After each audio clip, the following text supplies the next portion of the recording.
Hello everybody, welcome back. Today I'm gonna stray tiny little bit away from the usual Football Manager content because yesterday we witnessed the last round of the season in the Premier League and I found myself today on a bus traveling between towns, and so I spent a couple of hours on Reddit reading about the season, and I realized that I'm pretty excited and I'm pretty happy with what we just saw, the season we witnessed. And I'm also really looking forward to the next season because so many landmarks we have this season and so many things are kind of changing and the landscape of the Premier League is about to change. That's how I feel. So I felt like talking about the Premier League and I want to make a brief review of the top teams, top 8 teams, let's say, top 9 teams of the league, and make a couple of predictions. So let's start with Man City. In a season that is honestly considered maybe a bit subpar according to their standards, Man City actually managed to win 4th title in a row. This is their landmark of the season. And I honestly feel that a lot of the issues that we've seen, because at no point of the season I felt like Man City managed to switch into their highest gear. And a lot of these things, a lot of these issues that we saw during the season were kind of there last season as well. But I think that Erling Haaland's performance last season and the amount of goals he scored kind of masked the issues. And this season, the good news, I think, is that they had, in the vital times when Haaland and De Bruyne were missing, they had Bernardo Silva stepping up, they had Phil Foden step up, and Julian Alvarez was also a pretty good substitution for Erling Haaland when he was missing. And kudos to those players, but I feel that the next season, the biggest issue for them is going to be, first of all, to find a replacement for Rodri. Not a replacement, an understudy for Rodri, because Rodri is still young. He is definitely a player when he's missing. The whole Manchester City team feels like a luxury mansion built on a swamp. And it is evident that they need someone to replace him when he's injured. I feel like Pep might not do this, and we'll keep using John Stones sometimes in the center of the pitch when he needs to. And it's Pep. He makes these things and he makes them work. Now, the long-term issue that I see with Manchester City is replacing Bernardo Silva and Kevin De Bruyne. There are reports stating that Bernardo Silva wants to leave and he's maybe going to leave by the end of this season. And Kevin De Bruyne is now becoming slowly kind of a injury-prone player. And it's evident that when he's missing, the team is kind of struggling. And I don't really feel that Phil Foden is that player to replace him, because when I think of Phil Foden, I'm thinking of more of a like final third player, and Kevin De Bruyne is more of an oppositional half player. And in the long run, if you lose Bernardo Silva now and Kevin De Bruyne maybe in a season or so, because his contract is expiring in 2025, and I'm not sure they're going to renew it. I'm pretty certain that depending on how the season starts and how the preseason goes for Kevin, they may decide on a new contract. So next season, my prediction is they're going to finish 2nd. And I think that it's going to be like part of this transition that they started maybe last season. But everything I just said may become instantly void because of the elephant in the room. I've heard that it is possible the 115 charges to be processed by this autumn, but what does this mean, and whether a potential point deduction is going to be reflected in the next season, I don't know. So I'm just not including these thoughts when I'm predicting them to finish 2nd. But when I said that the season that we're going to have ahead of us is going to be a really interesting one, I also include the fact that these 115 charges may be resolved, and I don't know. If you get 10 points deduction or 8 points deduction for Everton for whatever they did, are we talking about titles here? Are we talking about just points? Are we talking huge money? If they're found guilty, would players still want to be there? Pep said that if they're found guilty, maybe he will reconsider his stance on the club. I really don't know. Next, of course, we have to have a look at Arsenal, and the landmark for them is continuous improvement. They have 5 more points than last season, and if they continue the trajectory and have 5 more points next season, well, I'm pretty sure they're going to be the main title contenders. And I don't think that we can say anything negative about Arsenal. Yeah, we can kind of be nitpicky and say that maybe Arteta could have been better with rotation. Maybe, my personal opinion, he should have given more chances to Leandro Trossard. Even earlier during the season when he was playing, he showed that he has quality and he has something to give to the team. So the persistency with the starting 11 and running down Bukayo Saka and Gabriel Martinelli was honestly not really good for half of the season. That's how I feel about it. So maybe a bit more rotation, maybe dealing a bit better with the goalkeeper situation. And we have to be honest. If they didn't get the Jurrien Timber injury at the beginning of the season, which ruined the entire plan A for Mikel Arteta, I think that they wouldn't have dropped at least 6 points. So 6 points more would have been enough for them to win the title. Therefore, great season for them. My prediction for next season is they're going to be first. I think that the experience they got this season and maybe adding a good goal-scoring striker on top of this, or quality or depth in the team, may be enough for them to actually win it next season. And this is how we get to Liverpool and the biggest landmark of the season, and it is the end of an era. This is the end of the Pep Klopp era. This is the end of the Jurgen Klopp era at Liverpool. Honestly, an amazing manager, an amazing coach, an amazing personality. I feel like the whole Premier League is going to be missing him a lot, and we are going to realize it once he's gone, as with a lot of these great managers that most of them retired in the last 10 years. So with Liverpool, it's going to be kind of weird. First of all, they have 3 key players with contracts expiring in 2025. One of them is Mohamed Salah. And there were a lot of reports that there was a bid for him last season for 150 millions. And it was accepted, but it was rejected later. And this is maybe the start of what we saw as a dip of his form. He also got an injury, but according to his standards, this was a poor season for him. And what I saw on the pitch is someone that is starting to get more complainy, someone that is starting to not have that bite, someone that is not that hungry. And my inner voice tells me that this was the last we've seen from Mohamed Salah in the Premier League. There is, I think the chance is 60-40.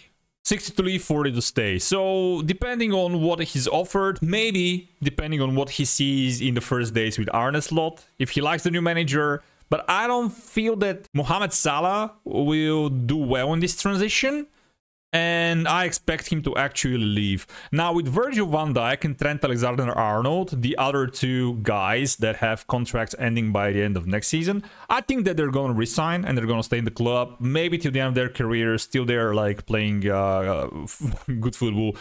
Trent, I feel like he wants to stay there as long as he can. With Virgil, he's reaching the end of his career, and I don't feel like he's looking for that big money move now. I feel like he wants to play at the highest level possible as long as he can. So it is going to be an interesting season for Liverpool. I feel like from everything I've seen about Arne Slot and all the reports and all the tactical analysis, the way he plays is closer to what Pep does.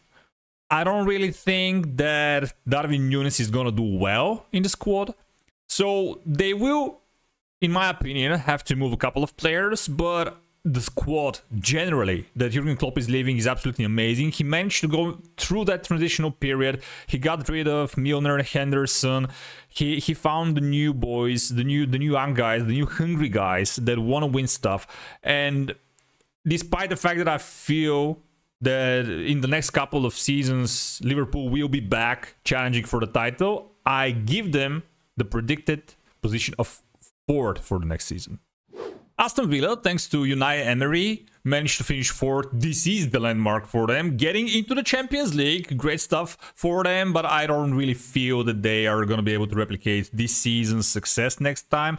First of all, because of European football. Second of all, because I think that a lot of the teams around them are going to be better next season, because it was transitional for all of them. All of Newcastle, Spurs, Chelsea, United, they had a transitional season, and next time they're going to be better, I think. Therefore, my prediction for Villa next season is to be out of the top 6.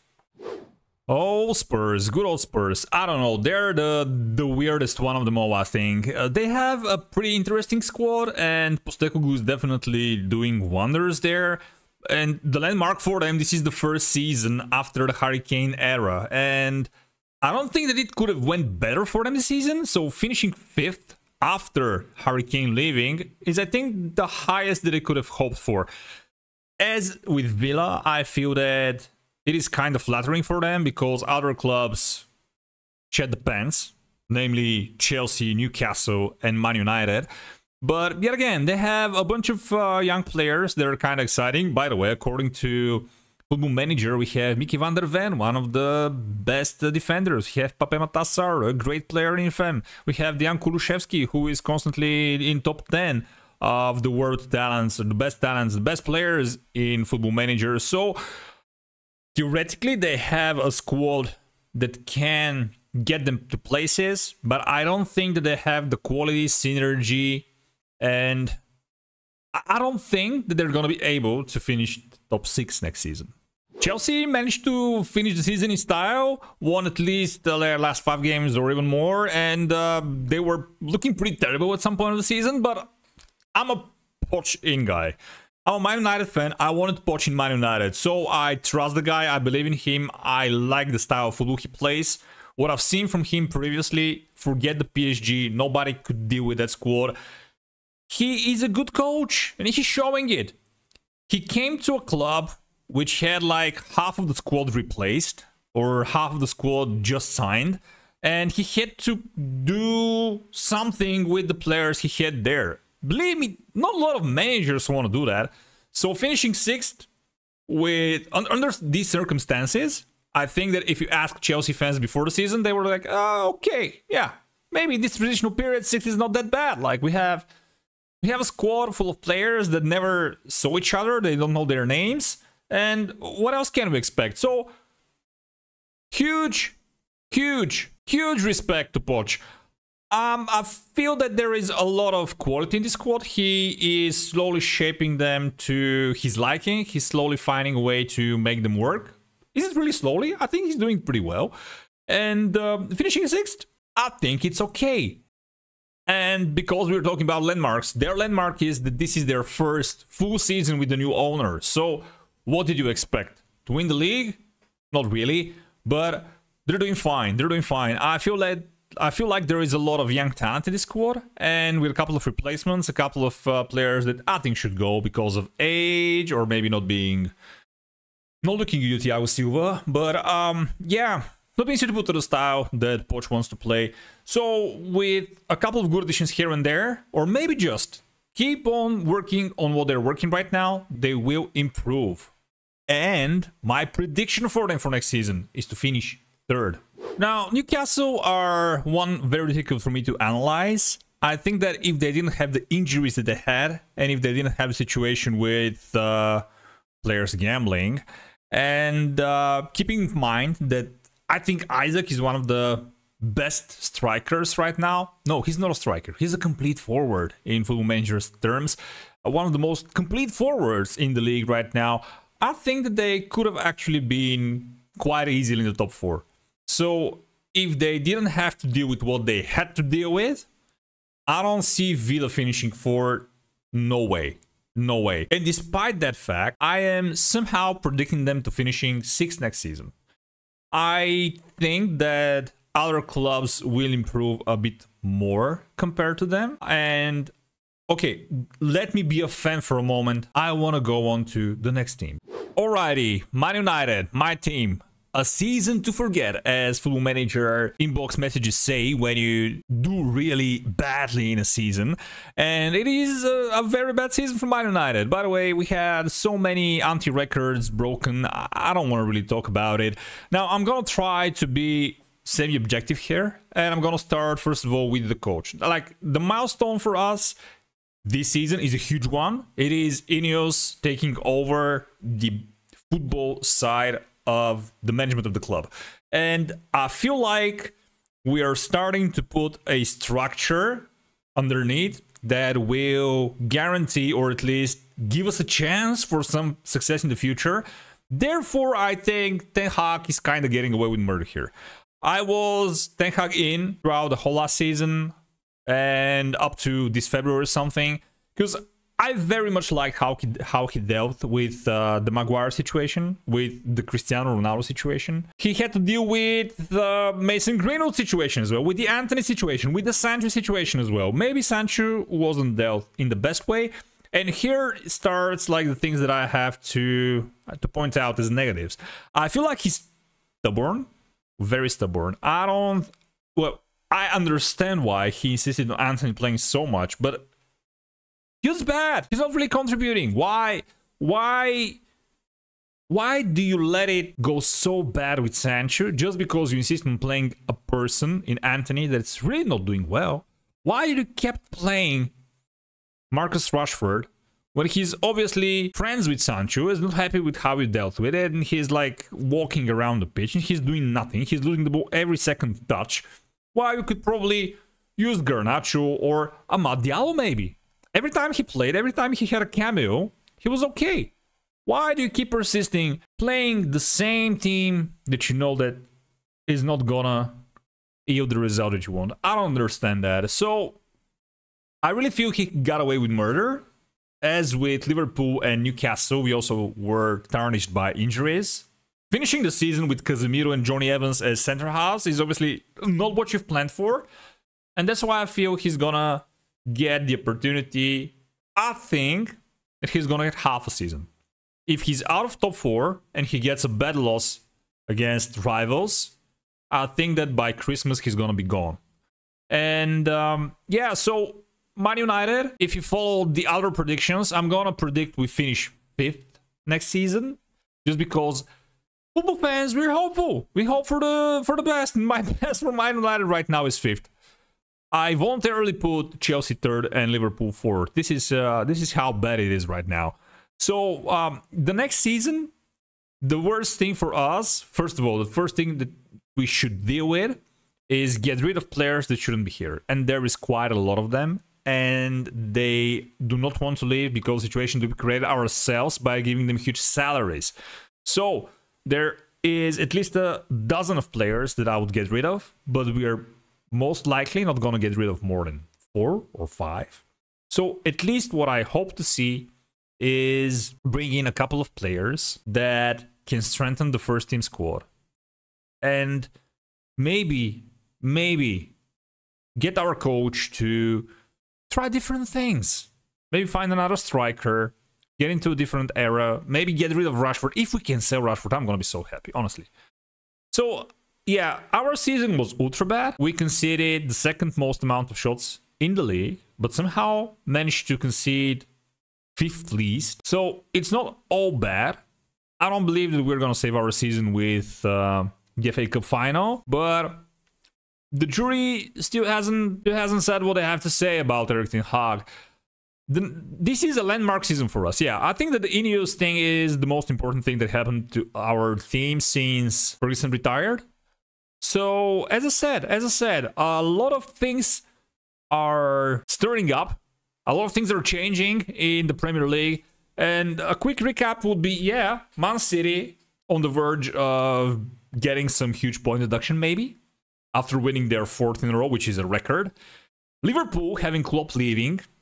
Newcastle having their 2nd season under the new regime. Man United with a new regime. Chelsea with 1st season under the new regime. Aston Villa doing wonders and qualifying for the Champions League. And yeah, Spurs doing well after the Kane leaving era. So this is why I'm so excited about the new season, and I'm really looking forward to it. And honestly, I can't wait for it. I'm gonna do another video later in the year when the season is about to start.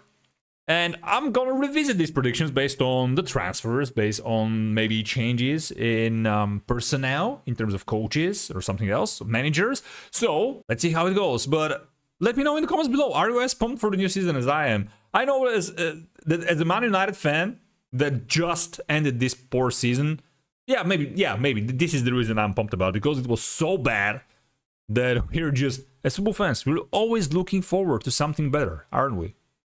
See you next time. Bye bye.